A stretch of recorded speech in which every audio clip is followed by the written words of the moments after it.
மருந்து முகாம் இன்னைக்கு 5 வயதுக்குட்பட்ட அத்தனை குழந்தைகளுக்கும் வழங்கப்படுகிறது. தூத்துக்குடி மாவட்டத்தில் 1222 முகாம்களில் 5379 பணியாளர்களோட கொண்டு கிட்டத்தட்ட 1,34,199 குழந்தைகளுக்கு நம்ம இந்த சொட்டு மருந்து வழங்கணும்னு திட்டமிட்டிருக்காங்க. அதுக்கான ஏற்பாடு செய்யப்பட்டுள்ளது. இன்றைக்கி முதற்கட்டமாக வட்டார சுகாதார நிலையம், ஆரம்ப சுகாதார நிலையம், துணை சுகாதார நிலையம், எல்லா ஜிஹெச் மருத்துவமனை எல்லா இடத்துலையும் வழங்குறாங்க.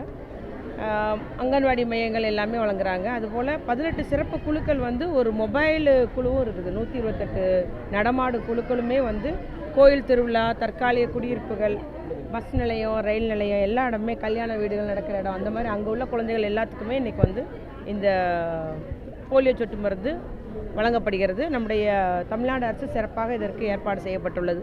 இது வழங்காமல் எந்த பிள்ளையும் விடுபட்டு விடக்கூடாது என்பதில் அதிக கவனம் செலுத்துகிறது.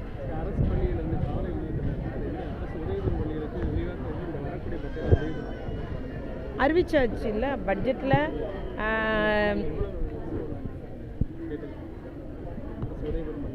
அரசு உதவி பெறும் அத்தனை பள்ளிகளுக்கும் உண்டு. நம்பர்ஸ் இனிதான அரைவு பண்ணுவாங்க இல்லையா? இல்லை, சொந்த கட்டத்தில் கட்டணும் அப்படின்னு அதிக முயற்சி எடுத்து வருகிறோம். வருஷத்துக்கு 500 மையங்களுக்கு நம்முடைய தமிழ்நாடு அரசு நிதி ஒதுக்கீடு செய்யப்படுகிறது. அதாவது மகாத்மா காந்தி வேலை உறுதியளிப்பு திட்டம் மூலம் அந்த 500 மையங்களும் கட்டி கொடுக்கப்படுகிறது. அது மட்டும் இல்லாமல் சட்டமன்ற உறுப்பினர் அவங்க நிதியிலேருந்து கட்டித்தர்றாங்க.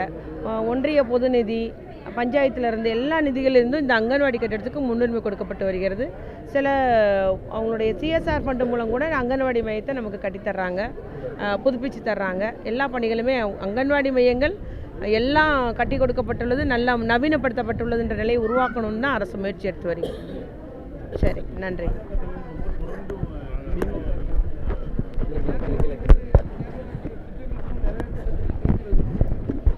இல்லை, அவருக்கு எங்களை பற்றி சொன்னாதான் அவருக்கு ஒருவேளை நீங்கள் நியூஸில் போடுவீங்களா இருக்கும். வேறு ஒன்றுமே இல்லை. தோல்வி பயத்தினால வாய்க்கு வந்ததெல்லாம் அதான் சொல்கிறாங்களே, கரெக்டாக வாயால் வடை சுடுகிறாருன்னு அவருக்கு தான் பொருத்தமாக இருக்கும். சொல்கிறது உண்மையா பொய்யான்னு கூட நினைக்க மாட்டேங்கிறார். அவர் பாடு சொல்லிட்டு போயிட்டுருக்காரு. ஊட்டச்சத்து உறுதி செய் எங்களுடைய மத்திய அரசு, ஒன்றிய அரசு திட்டம்ன்றாரு. ஊட்டச்சத்தை உறுதி செய் திட்டம் சமூக நலத்துறை சார்பில் நிறைவேற்றப்பட்டுச்சு. அதாவது ரொம்ப எடை குறைவாக உள்ள பிள்ளைங்களுக்கு, ஊட்டச்சத்து கம்மியாக உள்ள பிள்ளைங்களுக்கு கடந்த ஆண்டு நிறைவேற்றப்பட்டுச்சு. அது முழுக்க தமிழ்நாடு அரசுடைய நிதி. அதே போல் கலைஞர் கனவு இல்லம் திட்டம்னு ஒரு திட்டம் பட்ஜெட்டில் அறிவிச்சிருக்கார் முதலமைச்சர். இவர் சொல்கிறாரு அது மோடி வீடை தான் இவர் மாற்றிய போகிறாங்க, வைக்க போகிறாங்க. அப்படிலாம் ஒன்றுமே இல்லை, அப்படி செய்ய முடியாது.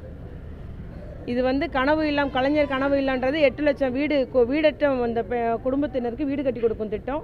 ஆண்டுக்கு 1 லட்சம் வீடுகள் கட்டி கொடுக்க ஒரு திட்டமிடப்பட்டுள்ளது, 3 லட்சம் மதிப்பீட்டில். அதற்காக அந்த 8 லட்சம் வீடற்ற அந்த குடும்பங்களுடைய கணக்கெடுப்பு நடத்தப்பட்டுள்ளது. இது முழுக்க தமிழ்நாடு அரசுடைய நிதி. அதுபோல் வெள்ளத்துக்கு நாங்கள் நிவாரணம் கொடுத்தோம் பாருங்கள். இதுதான் அவர் சொல்கிறது எல்லாம் உண்மைக்கு எதுவுமே உண்மை கிடையாது, பொய்யான செய்தியை சொல்லிகிட்டு இருக்கிறாரு. வாயால் உட சொல்கிறாதான் உண்மை.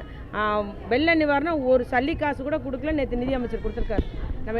நம்ம தூத்துக்குடி தாலுகாவில் அத்தனை குடும்பத்துக்கும் நம்ம 6000 கொடுத்துருக்கோம். தூத்துக்குடி, திருநெல்வேலி மற்றும் சென்னை, திருவள்ளூர் போன்ற மாவட்டங்களுக்குலாம் கொடுத்துருக்குறாரு.